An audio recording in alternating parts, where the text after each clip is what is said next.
পারবা না। নামাজে যদি এরকম আইন না থাকে তাহলে প্রেম করলে কিসের আইন? এই দিকে ঠিকই আছে আপনার আইন 144 ধারা, আর নামাজের ভেতরে আপনি একদিনও বললেন না স্ত্রীকে নামাজ আদায় করো, তাহলে আল্লাহ আপনার স্ত্রীরা আগে ধরবে না আপনারা আগে ধরবে? আপনারা সর্বপ্রথম ধরবে।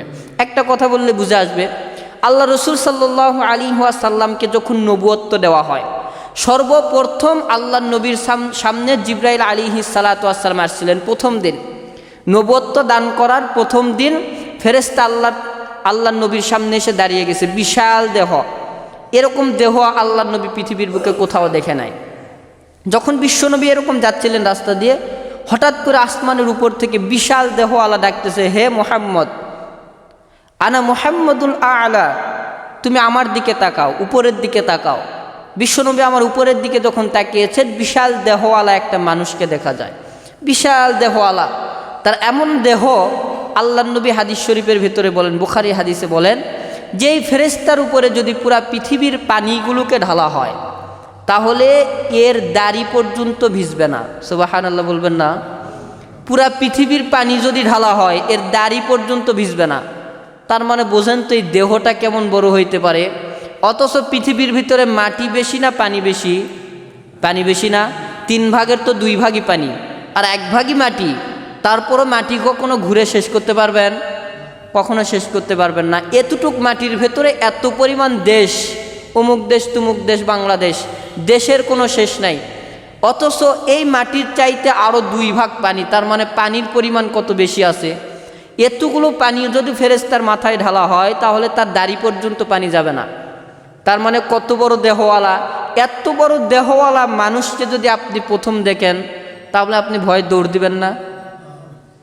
আল্লাহ নবী এই বিশাল দেহ দেখে আল্লাহ নবীর চোখ কপালে চলে গেছে, যাস এই করতে। এত বড় মানুষ দেখে আল্লাহ নবীর ভয়ে অন্তরটা থরথর করে কাঁপতেছে। 3 দিন পর্যন্ত নবীর শরীর থেকে জ্বর যায় না, ভয়ে ভয়ে, যে কি বিশাল একটা দেহ দেখে ফেললাম। বিশ্বনবী দৌড়ে বাড়িতে চলে গেছেন। বাড়িতে যাওয়ার পরে আম্মাজান খাদিজাতুল কুবরা রাদিয়াল্লাহু তাআলা আনহাকেও ডাক দিয়ে বলতেছেন, বিবি গো, আমি এমন একটা জিনিস দেখেছি পৃথিবীর বুকে, এরকম জিনিস দেখি নাই। আমার মনে হয় এটা শয়তান হবে। কি হবে? শয়তান।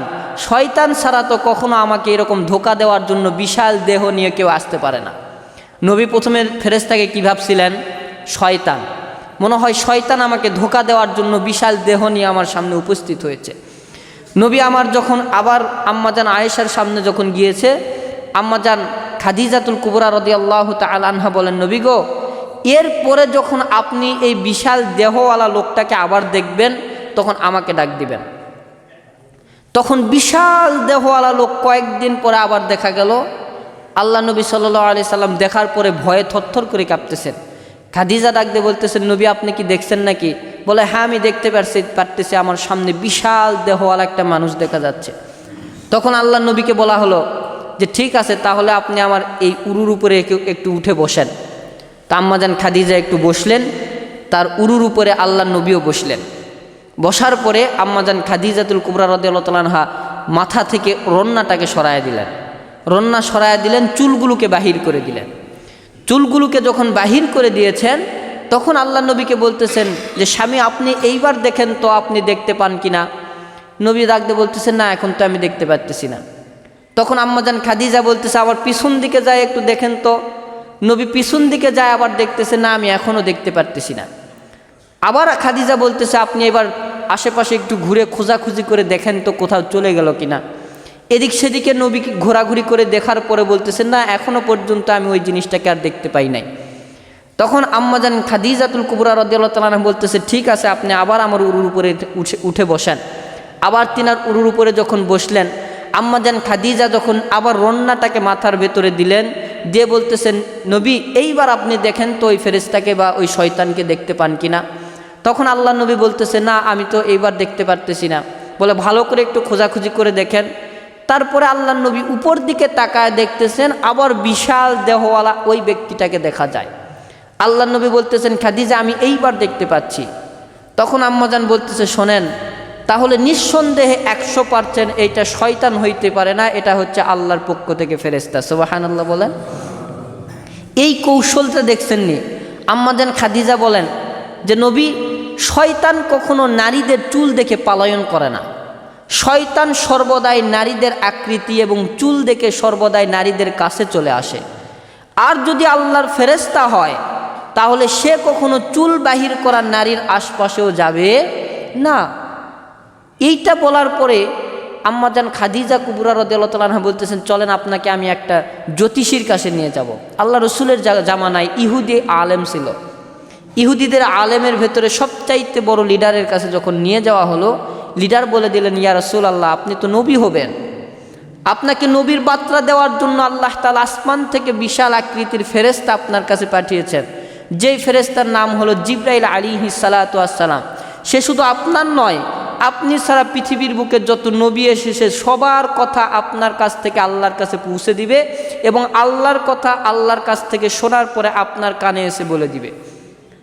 আল্লাহ নবী এটা শোনার পরে আলহামদুলিল্লাহ পড়লেন, পড়ার পরে বাড়িতে চলে গেলেন। এই ঘটনাকে কেন্দ্র করে সাহাবাই কেরামেরা বলেন যে পৃথিবীর বুকে যত নারী আছে প্রত্যেকটা নারীদের কাছে শয়তান বসবাস করে। কি করে? শয়তান বসবাস করে। আর আপনার আমার স্ত্রীরা যারা বেপর্দা হয় বাহিরে ঘোরাফেরা করে, এরা তো শয়তানের লিডার। এরা শয়তানের কি? লিডার। এদের লিডার শয়তান নয়, এরাই হচ্ছে শয়তানের লিডার। এই জন্য আম্মাজান আয়েশা সিদ্দিকা রাদিয়াল্লাহু তাআলা আনহা হাদিস শরীফের ভিতরে বলেন, ক্বালান নাবিয়্যু সাল্লাল্লাহু আলাইহি ওয়াসাল্লাম, ইযা জাআকাল মুনাফিকুনা ওয়া ক্বালু ফিদ দারকি মিনাল আসফালিন নার।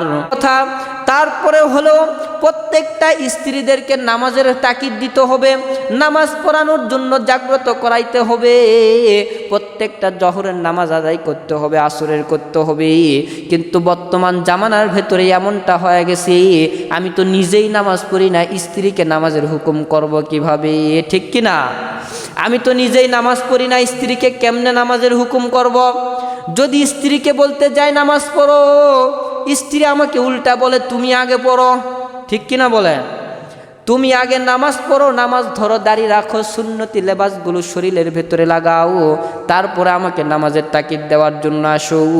আমরা তো এমন স্বামী হয়ে গেছি, ওই যে বাজারের ভেতরে বাজার করার জন্য পাঠায়া দেই, ওই যে রাস্তাঘাটের ভেতরে ঘাস কাটার জন্য পাঠায়া দেই, খড়ি নেওয়ার জন্য পাঠায়া দেই, বিভিন্ন কাজের ভেতরে আপনার আমার স্ত্রীদেরকে পাঠায়া দেই।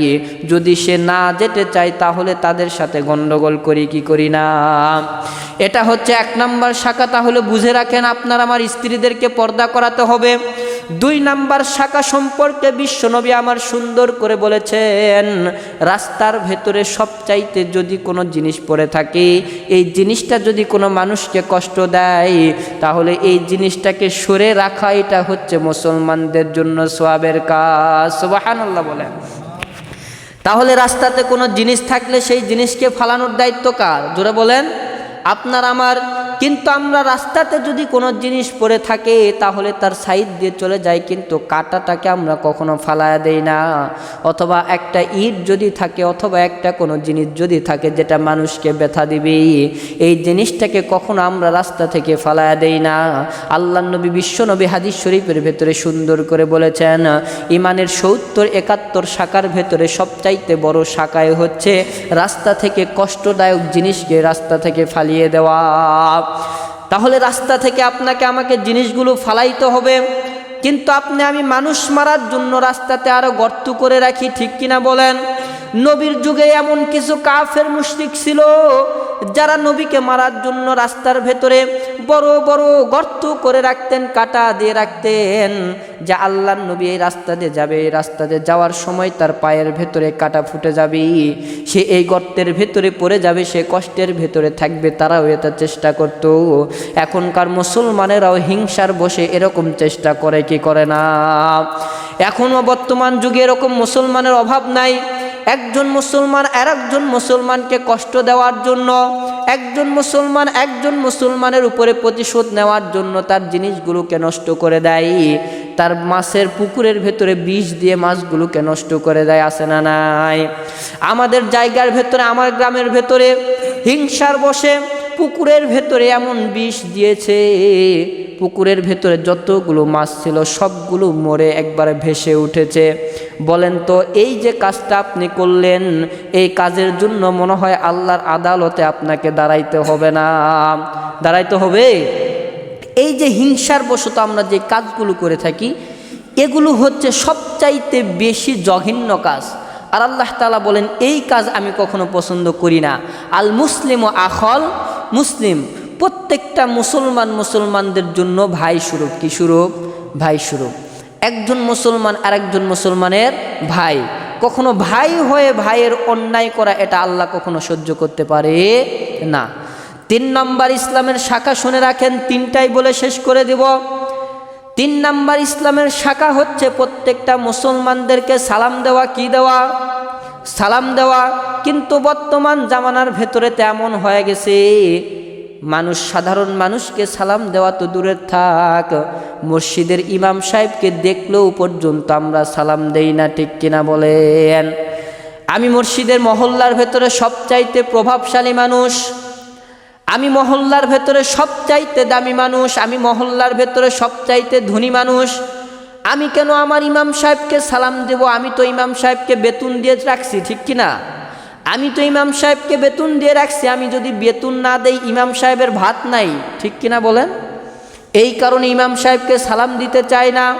আমাদের মহল্লার ভেতরে সমস্ত মানুষেরা ভালো, কিন্তু কিছু কিছু মহল্লার মানুষেরা আছে যারা ইমাম সাহেবকে দেখলেও পর্যন্ত সালাম দেয় না, সাধারণ মানুষকে তো আরও আগেই দেয় না।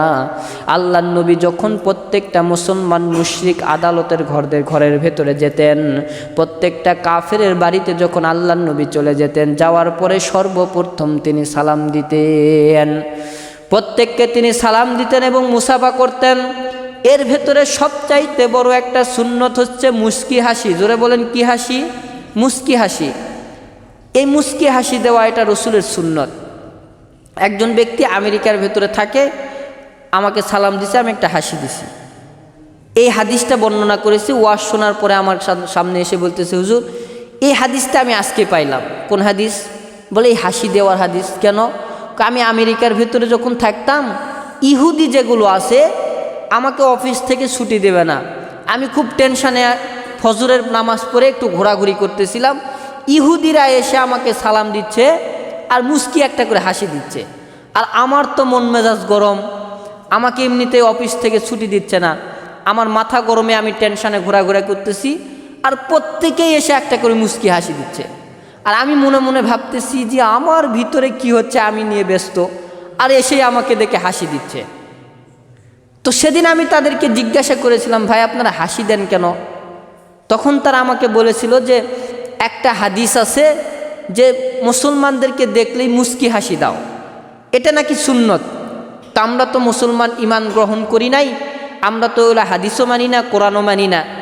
কিন্তু আমাদের যে বড় বড় পণ্ডিতেরা আছে, পাদ্রি বলা হয়, খ্রিস্টানদের যেগুলো বড় বড় আলেম আছে এদেরকে পাদ্রি বলা হয়। বলে আমাদের পাদ্রীরা হাদিস শরীফ বর্ণনা করে তারা বলে যে যাকেই দেখা হবে তাকেই তোমরা কি দিবা? মুস্কি হাসি দিবা। এটা আমাদের সুন্নত, ওরা রসুলের সুন্নত বলে না। আমাদের সুন্নত এইটা পালন করলে জান্নাতে যাওয়া যাবে, এই জন্য আমরা পালন করি। দেখেন একটা কাফের মুশরিক ইহুদির অন্তরের ভেতরে জান্নাতে যাওয়ার কত আশা। খ্রিস্টানরা কিন্তু জান্নাত চায়। তারা কাদেরকে অনুসরণ করে জানেন? ঈসা আলাইহিস সালাতু ওয়াস সালামকে অনুসরণ করে। তো ঈসা আলাইহিস সালাতু ওয়াস সালামের ঠিকানা জান্নাত না জাহান্নাম? জান্নাত নয়, তিনি তো নবী ছিলেন। তো তাকে অনুসরণ করে তারাও জান্নাত কামনা করে এবং কিছু কিছু হাদিসকে তারা মানে। তো তারা ইহুদি খ্রিস্টান হওয়ার পরেও রসুলের সুন্নত নিয়ে কতটা তারা জীবনকে আঁকড়ে ধরেছে যে আমরা রসুলের সুন্নত মানব, জান্নাতে যাব। কিন্তু মুসলমানের সন্তানেরা জবানের ভেতরে সালামও নাই, মুস্কি হাসিও নাই। অথচ আল্লাহ রসুলের সবচাইতে বড় সুন্নত। সাহাবাই কেরাম জিজ্ঞাসা করেছেন, ইয়া রাসূলুল্লাহ সব সময় কোন আমল করা যায়? হাঁটতে হাঁটতেও যে আমল করা যাবে, ঘুমাইতে ঘুমাইতেও, সবসময় কোন আমলটা সবচাইতে বেশি গ্রহণযোগ্য? আল্লাহ নবী শিখাইলেন, শোনো, সব জায়গার ভেতরে শরীর পাক লাগে না, অজু লাগে না, কোনো কিছু লাগে না, একটাই আমল করা যায়, সেটা হচ্ছে সালাম। সেটা হচ্ছে কি? সালাম। সালাম মানে কি? শান্তি। সালাম যে ব্যক্তি বেশি দিবে তার কখনো অশান্তি আসবে? দুইজন ঝগড়া রাখছে, মাঝখানে যায় সালাম দিয়ে দিবেন, দেখবেন ঝগড়া শেষ। আপনাকে গালিগুলাজ দিচ্ছে, আপনি আগে সালাম দিয়ে মুসাফা করেন, ভাই আগে পরে গালি দেন, আগে সালামটা দিয়ে মুসাফা করি, দেখবেন ওর ভিতরে রাগই শেষ হবে না, রাগ শেষ হবে না। এই জন্য আমরা প্রত্যেকেই মুসলমান, একজন মুসলমানকে দেখা হলে কি দিব? সালাম দিব। এইটা হচ্ছে সবচাইতে গুরুত্বপূর্ণ সুন্নাত। আর এই সুন্নত যেই ব্যক্তি মানবে, রসুলের যুগে এই সুন্নতের এত দাম ছিল, 100টা উট সদকা করলে যে পরিমাণ সোয়াব, একজনকে সালাম দিলে আল্লাহ নবী বলেছেন সে পরিমাণ সোয়াব দান করা হবে। সুবহানাল্লাহ। তাহলে এটা কত বড় একটা সুন্নত। এই জন্য আমরা সকলেই সুন্নত মানব তো ইনশাআল্লাহ। সালাম দেওয়ার পরে মুসাফা করব। আল্লাহ নবী বলেন যে মুসাফা যেই ব্যক্তি করলো তার হাতের যত সগীরা গুনাহ আছে সবগুলো ঝরে পড়ে গেল। সুবহানাল্লাহ। এবং যেই ব্যক্তি ঘরে যায় স্ত্রীর সঙ্গে মুসাফা করলো, ওই ব্যক্তির জিন্দেগির ভেতরে যত সগীরা গুনাহ আছে সবগুলো ঝরে পড়ে গেল। সুবহানাল্লাহ বলেন। তা আমরা কি স্ত্রীর সাথে মুসাফা করি? সালামি তো দেই না। তো সালামের পরে তো মুসাফা, সালামি স্ত্রীকে দেই না, মুসাফা কেমনে করব। ঘরে যায় স্ত্রীর সাথে হাত দিয়ে মুসাফা করবেন, এটা সুন্নত। এইটা করলে আপনার হাতের সগীরা গুনাহ শেষ। সালাম দিবেন, জবানের সগীরা গুনাহ শেষ। এভাবে প্রত্যেকটা আমল করবেন, গুনাহ শেষ হইতে হইতে আপনি মাসুম হয়ে যাবেন, এমনিতেই জান্নাতি হয়ে যাবেন। আল্লাহ তাআলা আমাদেরকে এই 3টি 71টি শাখার ভেতরে কয়টি বলা হয়েছে? 3টি। এই 3টি মানা যাবে তো ইনশাআল্লাহ। সহজ, সবচাইতে সহজ যেই শাখাগুলি, এগুলি বলা হয়েছে, আপনার আমার মানার জন্য কোনো কঠিন নয়। তো এগুলো আমরা মানার চেষ্টা করব। বাদ বাকি শাখা এর পরের জুমায় আলোচনা করা হবে ইনশাআল্লাহ। আল্লাহ তাআলা আমাদের সবাইকে এই 3টি শাখার উপরে আমল করার তৌফিক দান করুক। সকলে বলি আল্লাহুম্মা আমিন। ওয়া আখিরু দাওয়ানা আলহামদুলিল্লাহি রাব্বিল আলামিন। যারা সুন্নত নামাজ পড়েনি সকলে সুন্নত নামাজ আদায় করে নিন।